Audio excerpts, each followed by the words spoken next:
same way.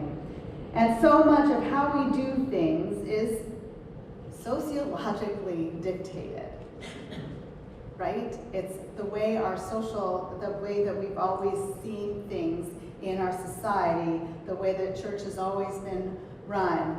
It's culturally derived. It's not necessarily scriptural or what God has for us right now. The king expected special treatment just because he is the king. We expect that people will come to the church just because it's a church, the church building, and people have always come to church, except that they're not. In fact, comparison to before or to somebody else or whatever kills our very well-being. I was just listening to an episode of the Armchair Expert podcast episode, the Armchair Expert with Dax Shepard. I don't know if any of you would actually like that, but it was interesting. He cusses a lot, so you probably wouldn't want to listen to him very long. But he was talking to somebody who does documentaries. And the discussion surrounded the stereotypically masculine values of capitalism. And that comparison is baked into capitalism, right? Who has more, who has less, if you feel poor when you're with somebody who's a lot wealthier. But, I mean, are we really actually poor in comparison to the rest of the world? It's baked into advertising. It helps us believe something that isn't necessarily true, but they just want us to buy their product. Joe Ehrman said, "Comparison is the thief of all happiness." Because when you compare, there will always be someone who is wealthier, more attractive, more successful, can play better than you.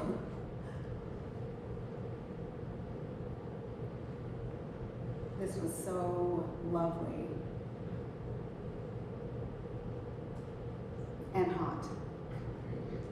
Still, the reality of our economy is one of great economic disparity, and we know this. We've seen the statistics due to this continued fixation on happiness that is equated to dominance, or dominate the field, dominate the workplace, success, notoriety. It's all this kind of power play thing.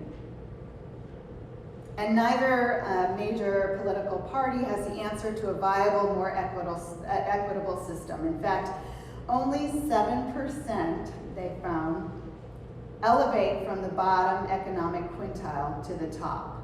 So when we hear these success stories of people pulling themselves up by bootstraps or whatever, it's very few people who actually can do that.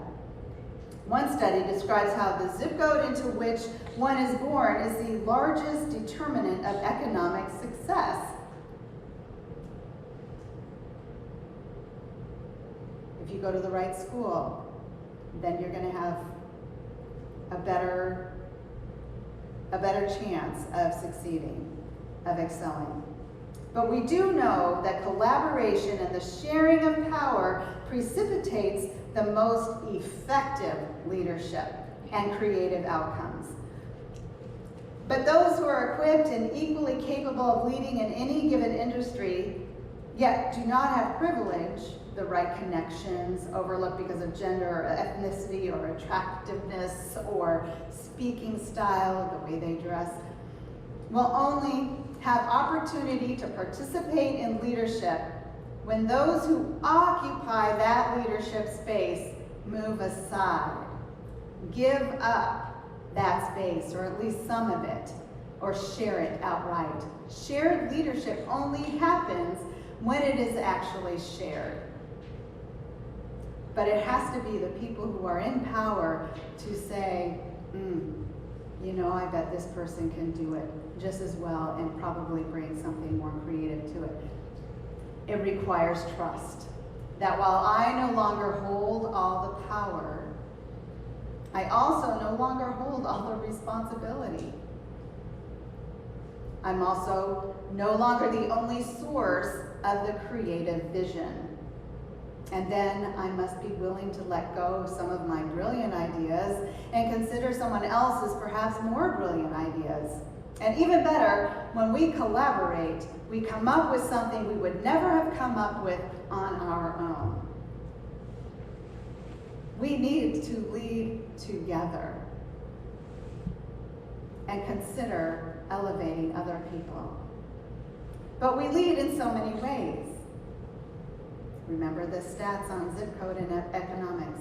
Might it mean that we consider moving not to a so-called better neighborhood, but into maybe a worse one? I don't mean to say we put our lives in danger, though some are called to those kinds of situations. But what if some of us move into a neighborhood that is struggling so that we can be an authentic presence, that we can mean what we say when we want to be in solidarity with the people that are not in a situation where they can have what we have. It's still a choice for us to do that. Better than those whose situations make it nearly impossible to escape their circumstances. Still, at a couple of our posts where we served around the country, we've been in so many places, but we were in a situation where we could choose where we wanted to live. And we wanted to move into neighborhoods that were considered to be, well, one was literally on the other side of the tracks, but where